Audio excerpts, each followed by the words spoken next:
নমস্কার বন্ধুরা, শুভ সন্ধ্যা। আজকে আমি আপনাদের করে দেখাবো ঘরে থাকা সামান্য কিছু উপকরণ দিয়ে পালং চিকেন রেসিপি। শীত তো পড়েই গেছে, এই শীতে একবার এইভাবে ঘরে থাকা সামান্য উপকরণ দিয়েই পালং চিকেন করে খেয়ে দেখুন বন্ধুরা, খেতে কিন্তু ভীষণ ভালো হয়। আর আপনারা এটা যে কোনো কিছুর সঙ্গে পরিবেশন করতে পারেন। খুবই স্বাস্থ্যকর একটি রেসিপি আর খুবই কম তেল মশলায় আমি আপনাদের করে দেখাবো। তো এখানে আমি 500 গ্রাম চিকেন নিয়েছি উইথ বোন, ভালো করে ধুয়ে নিয়েছি।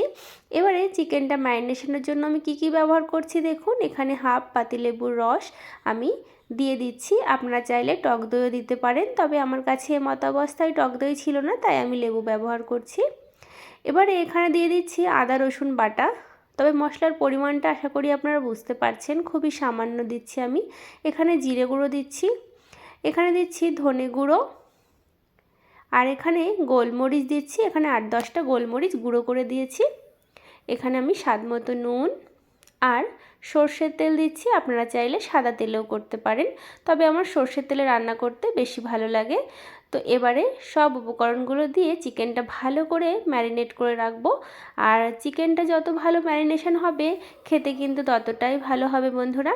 তো আমার কিন্তু চিকেন ভালো মতো ম্যারিনেট করা হয়ে গেছে, কিছুক্ষণ রেখে দেব।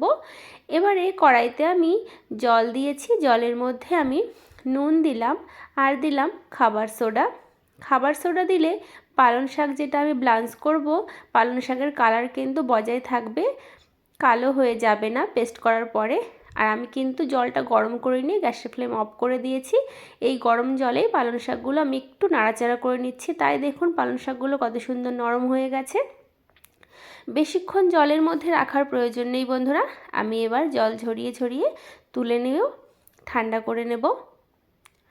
তো আপনারাও এভাবে খাবার সোডা দিতে পারেন, আর খাবার সোডা না থাকলে আপনারা ফ্রিজের জল দিয়েও কিন্তু পালং শাকটা ধুয়ে নিতে পারেন, সেক্ষেত্রেও কিন্তু রঙটা বজায় থাকবে।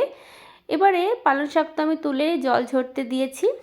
এবারে কড়াইতে সর্ষের তেল দিলাম পরিমাণ মতো, তবে খুব বেশি দিইনি। ফোড়নে দিলাম গোটা জিরে আর গোটা গরম মশলা, লবঙ্গ, এলাচ, দারচিনি আর গোলমরিচ। ফোড়নটা কয়েক সেকেন্ড ভালো করে ভেজে নিয়েছি। এখানে 3টে মিডিয়াম সাইজের পেঁয়াজ কুচি দিয়ে দিয়েছি।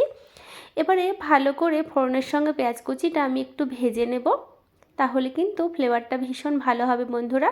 আশা করি আপনারা দেখেই বুঝতে পারছেন কতটা কম তেল মশলা আমি ব্যবহার করছি। আর পালং শাক কিন্তু আমাদের শরীরের পক্ষে ভীষণ উপকারী। তো পালং শাকের যে কোনো রেসিপি কিন্তু খেতে ভালো হয়, আর পালং শাকের এই পালং চিকেন তো ভীষণ ভালো হয় খেতে। তো পেঁয়াজটা আমার ভালো করে ভাজা হয়ে গেছে। এবার চিকেন আমি 10-15 মিনিট মতো ম্যারিনেশনে রেখেছিলাম, আর হাতে সময় কম ছিল, তো ম্যারিনেট করা চিকেন দিয়ে দিলাম, দিয়ে ভালো করে মিশিয়ে নিচ্ছি। তো আপনাদের কেমন লাগছে রেসিপিটি অবশ্যই কমেন্ট করে জানাতে পারেন। আপনাদের একটা কমেন্ট কিন্তু একটা ভিডিও বানাতে অনেকটা উৎসাহ যোগায় বন্ধুরা। তো ভালো করে আমি কিন্তু গ্যাসের ফ্লেম প্রথমে আমি মিনিট 3-4 হাই ফ্লেমে রেখে আমি কষাচ্ছি। আর কষানোটা একটু ভালো করে কষাতে হবে, তাহলে কিন্তু যে কোনো রান্না বন্ধুরা খেতে ভীষণ ভালো হয়। তো আপনারা অবশ্যই বাড়িতে ট্রাই করতে পারেন। এদিকে দেখুন পালং শাক কিন্তু ঠান্ডা হয়ে গেছে। এবারে এখানে একটা মিক্সিং জার নিয়েছি, মিক্সিং জারের মধ্যে ব্লাঞ্চ করা পালং শাক দিয়ে দিলাম। এখানে অল্প কিছুটা ধনেপাতা দিচ্ছি, আপনারা না চাইলে নাও দিতে পারেন। এখানে 8-9টা কাঁচা লঙ্কা দিচ্ছি, আর আমি একটু ঝাল ঝাল পছন্দ করি, আর এই রেসিপিটা একটু ঝাল ঝাল হলে খেতে কিন্তু বেশ ভালো লাগে। তো সুন্দর একটা পেস্ট করে নিয়েছি, আর কালারটা কিন্তু দেখুন একদম সবুজ আছে। পালং শাকের পেস্ট কিন্তু কালো হয়ে যায়নি। আমার মতো এরকম করে করলে কিন্তু পালং শাকের পেস্ট কালো হবে না, রান্নার পরেও কালো হবে না। আর চিকেনটাও আমার ভালো মতো করে কষানো হয়ে গেছে।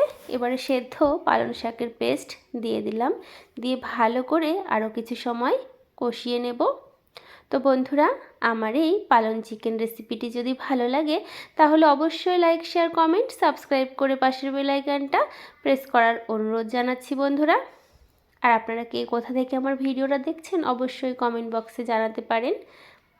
এবারে ভালো করে তো কষিয়ে নিয়েছি। এবারে গ্রেভির জন্য পরিমাণ মতো জল দিয়ে দিলাম। আমি নর্মাল জলই দিয়েছি, আমি যতটুকু জল ঝোল রাখবো সেই অনুযায়ী জল দিয়েছি। এতটা জল থাকবে না, টেনে যাবে।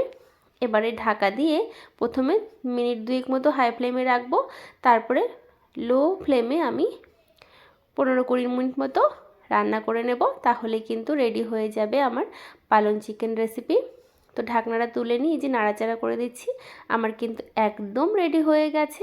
আপনারা চাইলে বাটার অথবা ফ্রেশ ক্রিম দিতে পারেন, তবে আমার হাতের কাছে ছিল না তাই আমি দিইনি। তবে এভাবেই খেতে কিন্তু ভীষণ ভালো হয়েছে। আর রেসিপিটা কিন্তু খুবই হালকা একটি রেসিপি, আপনারা ট্রাই করে দেখতে পারেন বন্ধুরা। আর কেমন লাগলো সেটাও কমেন্ট বক্সে জানাবেন। একদমই রেস্টুরেন্টের মতো খেতে হয়েছে। তো আপনারা সকলে ভালো থাকবেন, সুস্থ থাকবেন। দেখা হবে অন্য কোনো ভিডিওতে। আর বন্ধুরা, আমার এই সম্পূর্ণ ভিডিওটি দেখার জন্য আপনাদের সকলকে অসংখ্য ধন্যবাদ। তো দেখুন ফাইনাল লুকটা কতটা লোভনীয় হয়েছে।